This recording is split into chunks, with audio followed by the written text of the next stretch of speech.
Bonjour, nous sommes le jeudi 1er août 2024 et le sujet sera la 5G sur les entrées de gamme smartphones, les smartphones entrée de gamme, avec un nouveau CPU de chez Qualcomm, le Snapdragon 4S Gen 2, pour des smartphones de moins de 100$, 100€. Bon, si on cherche un peu, on trouve des smartphones avec la 5G dans les 100€. La 5G arrive enfin sur les smartphones abordables grâce à ce composant très attendu. La 5G est arrivée à partir de 2020. Donc là, on est déjà mi-2024.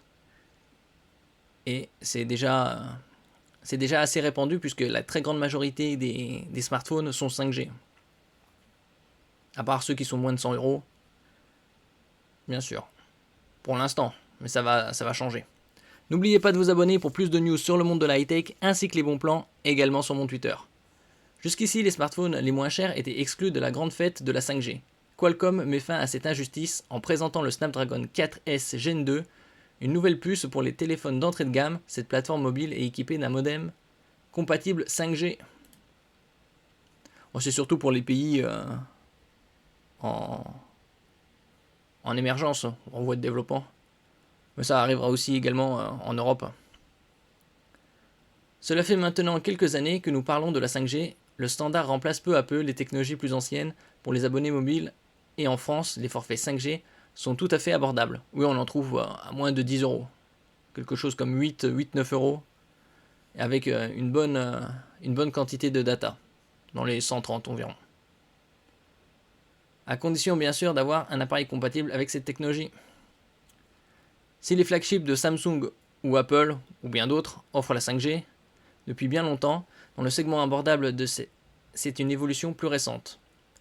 Bon, d'un autre côté, on trouve déjà des... Après, c'est relatif, bien sûr, abordable, mais on trouve bien pas mal de bons smartphones à moins de 200€. Et pour les smartphones les moins chers, c'est-à-dire en dessous de 100€, c'est encore la 4G qui règne.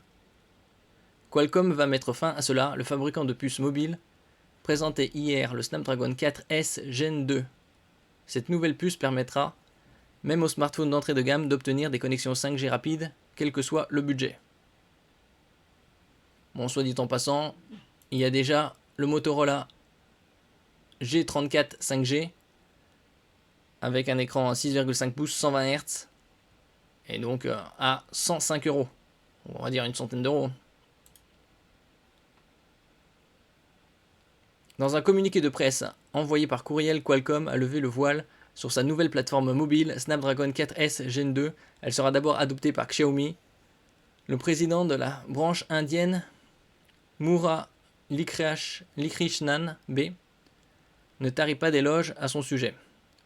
Nous sommes ravis de travailler avec Qualcomm Technologies pour permettre aux utilisateurs d'accéder à une connectivité rapide. De nombreuses personnes n'ont pas encore découvert les avantages de la 5G et grâce à Snapdragon 4S Gen 2, Xiaomi peut offrir la connectivité 5G à un public plus large et contribuer à redéfinir la façon dont le monde se connecte et interagit. Ouais, d'un autre côté, il faut le smartphone, il faut aussi les infrastructures 5G. Bien évidemment. Le modem de Snapdragon 4S Gen 2 est compatible avec le Bluetooth 5.1, le Wi-Fi 5 pour ses connexions sans fil. Bon, 5G, Bluetooth 5, Wi-Fi 5, bon, ça s'enchaîne. La puce est équipée d'un processeur Qualcomm Cryo à 2 cœurs cadencés à 2 GHz, ainsi que 6 efficients cores à 1,8 GHz.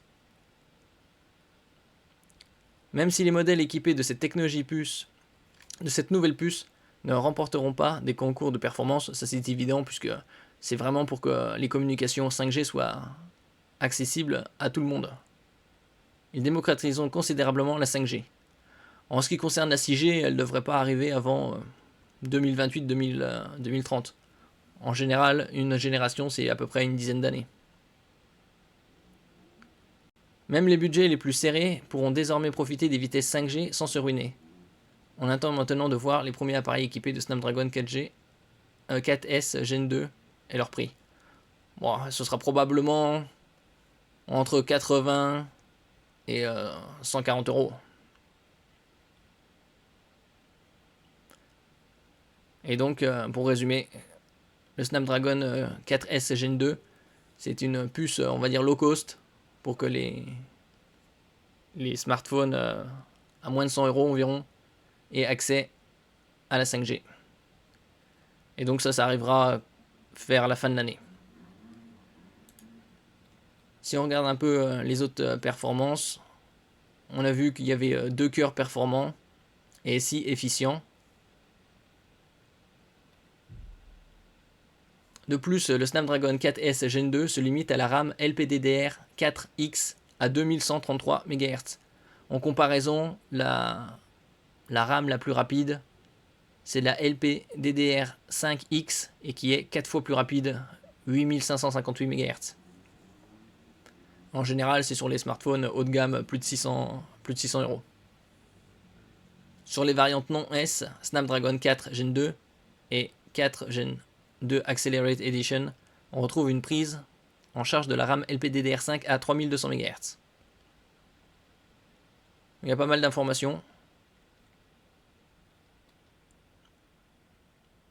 Le nouveau SoC recule sur plusieurs autres points, à commencer par la prise en charge d'écran 1080p, c'est-à-dire le Full HD, jusqu'à 90 Hz. Bon, ça reste mieux que le 60 Hz, bien évidemment. Les smartphones équipés de Snapdragon 4S Gen 2 embarqueront des écrans HD+, c'est-à-dire au-delà du 720p à 120 Hz ou Full HD+, à 90 Hz.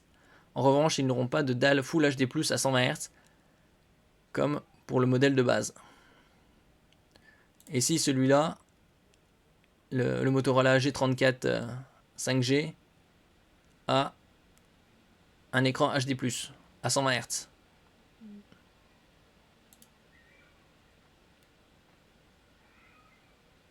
Donc c'est déjà disponible. Pas avec cette CPU. Le géant américain de puces propose toujours 2 ISP Spectra, soit la possibilité de gérer 2 modules photo. Il n'est cependant pas possible d'intégrer un capteur de 108 mégapixels et les constructeurs se contenteront probablement de modules de 50 ou 64 mégapixels. Même sur les hauts de gamme, la plupart sont dans les 50 ou 60 mégapixels. Et ils en ont 2, 3 ou 4 d'objectifs photo. Et sur les hauts de gamme, c'est en général 3 capteurs 50 mégapixels. Enfin, ce chipset 5G propose un modem plus long que celui du 4G du 4 Gen 2. Le débit descendant reste bloqué à 1 gigabit seconde contre 2,5 gigabits seconde pour les autres versions. Au quotidien, il n'est pas certain que ce changement chamboule beaucoup les habitudes des utilisateurs. Surtout, ça reste au niveau de la fibre. Les smartphones équipés de cette puce devront d'ailleurs se contenter d'une prise en charge des Wi-Fi 5 et Bluetooth 5.1. Sans surprise, il n'y a pas d'évolution sur ce nouveau SoC de série 4. Et donc le premier qui devra être équipé, ce sera le Xiaomi Redmi 12 5G. Alors quant à son prix, on n'a pas encore d'informations, ce sera probablement dans les mois à venir.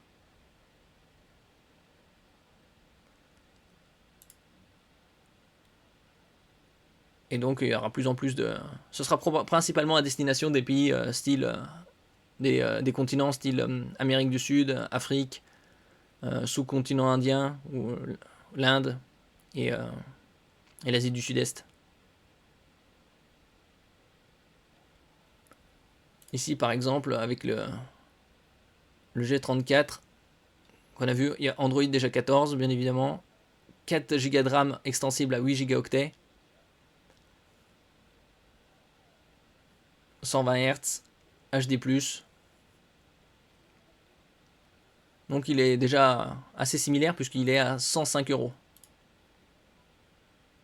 5G, Bluetooth 5.1, NFC, double SIM.